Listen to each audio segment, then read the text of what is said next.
You want to know if your loved one, after 10 days of ventilation with a breathing tube and now on pressure support, can be extubated. Stay tuned.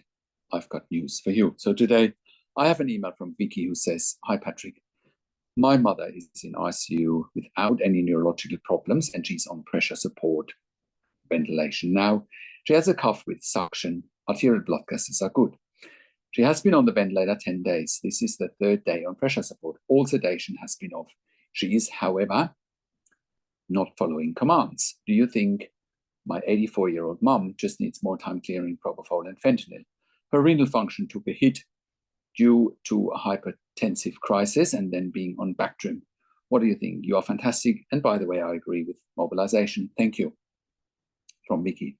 Well, Vicky, there's a little bit of a contradiction in your email. It's saying my mum has no neurological problems, and then you're saying she's not waking up. So if she's not waking up, there must be a neurological problem for now. It may not be a stroke, God forbid. It may not be seizures. It could just simply be she's not waking up because she still has too many sedatives on board. But let's look at this a bit closer. And by the way, my name is Patrick Hutzel from intensivecarehotline.com. And this is another quick tip for families in intensive care. So she has a good cough, which is good. Arterial blood gases are good. She's been on the ventilator for 10 days. This is the third day on pressure support. What does it come down to? It pretty much ticks all the boxes with the exception of she is not waking up. That is a red flag. And the other red flag that I'm having is I don't know how much pressure support. So is she on 20 of pressure support, 16 of pressure support, 14 of pressure support, 12 of pressure support? You know, what pressure support is she on? You know, anything more than 12, extubation is probably going to be difficult. But then it also comes down with the pressure support. What are her tidal volumes? If she's on a pressure support of 12 and she's breathing, let's just say 500 mils, which may be adequate depending on her weight, right? Then maybe a trial extubation is okay if she's between 8 and 12. If she's on a pressure support of 14 and she's breathing less than 400 mils, you know, and then she's probably not ready for extubation. If you're dropping it down even further, let's just say you're dropping it down to 8 and her tidal volume is 200 mils, she's definitely not ready for extubation, right? And then it also comes down to what is her breathing rate? Is her breathing rate normal? Is it shallow? Is it fast? Is it slow? You know, and how does that correlate with the tidal volume, right? How does that correlate with the tidal volume, with the minute volume, with the arterial blood gases and so forth, right? So with her renal function taking a hit, there's also a question, is she potentially fluid overloaded, right? Does that impact on not being able to extubate? Now, if she's not waking up and she can't protect her airway, however, she is ready to be taken off the ventilator, then a tracheostomy might be needed, but then she should be able to come off the ventilator. But in the ideal world, she wakes up, is on minimal amount of pressure support, normal breathing rate, normal tidal volumes are adequate for her weight, normal blood gases, chest x-ray looks fine, she can obey commands, she can cough, then let's extubate, right? But if she's not waking up, but pressure support is low, but she can't protect her airway, right? Then a tracheostomy might be the next thing to do. However, if she's coughing, she does have a good strong cough, and she's not waking up, she might also be ready for extubation, right?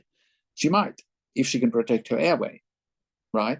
So I hope that really explains to you whether she's ready for extubation or not.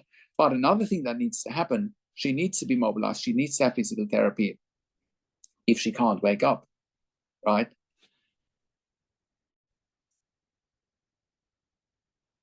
Because if she's been lying in bed for 10 days in an induced coma, right, it's going to be very challenging for her to wake up if she's not getting stimulation, mobilization, you know, and patients, even on a breathing tube, can be mobilized in special chairs in ICU. There should be no excuse whatsoever, right? So I hope that answers your question. If pressure support is at a low level between 8, 10, 12, let's just say tidal volumes are fine, breathing rate is normal, arterial blood gas is fine, she is coughing and can protect her airway, chest x-ray is clear, right? Maybe a trial extubation is warranted here. And if not, then maybe a tracheostomy, but take her off the ventilator. You know, she should be able to pass the spontaneous breathing trials there fairly quickly, and mobilization, right? So I have worked in critical care nursing for 25 years in 3 different countries, where I worked as a nurse manager for over 5 years, and I've been in intensive care, and I've been consulting and advocating for families in intensive care since 2013 here at intensivecarehotline.com, and I can very confidently say that we have saved many lives for our clients in intensive care. And you can verify that on our testimonial section, and you can verify it on our intensivecarehotline.com podcast section, where we've done client interviews. And our advice is absolutely life-changing. You know, once again, you can verify that on our testimonial section and on our intensivecarehotline.com podcast section. It's life-changing. We have saved many lives, and you can join a growing number of hundreds of members and clients that we helped over the years to improve their lives instantly when they have a loved one in intensive care, so that they can make informed decisions, have peace of mind, control, power, and influence, making sure that their loved ones always get best care and treatment in ICU. And that's why I do one-on-one consulting over the phone, Zoom, Skype, WhatsApp, whichever medium works best for you. And I talk to you and your families directly. I talk to doctors and nurses directly on your behalf. I handhold you through this once-in-a-lifetime situation that you can't afford to get wrong. And when I talk to doctors and nurses directly, I ask all the questions that you haven't even considered asking, but must be asked when you have a loved one critically ill in intensive care.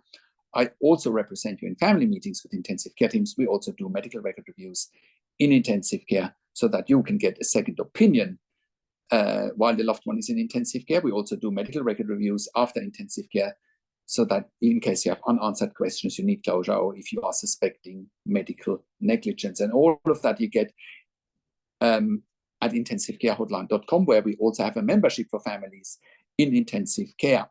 In the membership, you have access to me and my team 24 hours a day in a membership area and via email, and we answer all questions intensive care related. In the membership, you also have exclusive access to 21 ebooks and 21 videos that I've personally written and recorded, and all of that will help you to make informed decisions, have peace of mind, control, power, and influence, making sure your loved one gets best care and treatment always. And all of that you get at intensivecarehotline.com. Call us on one of the numbers on the top of our website, or simply send us an email to support@intensivecarehotline.com with your questions. And if you like my videos, subscribe to my YouTube channel for regular updates for families in intensive care. Click the like button, click the notification bell, comment below what you want to see next, what questions and insights you have from this video. I also do a weekly YouTube live where I answer your questions live on the show, and you will get notifications for the YouTube live if you're a subscriber to my YouTube channel, or if you're a subscriber to my intensivecarehotline.com email newsletter at intensivecarehotline.com. Share the video with your friends and families. Thank you so much for watching. This is Patrick Hutzel from intensivecarehotline.com, and I will talk to you in a few days. Take care for now.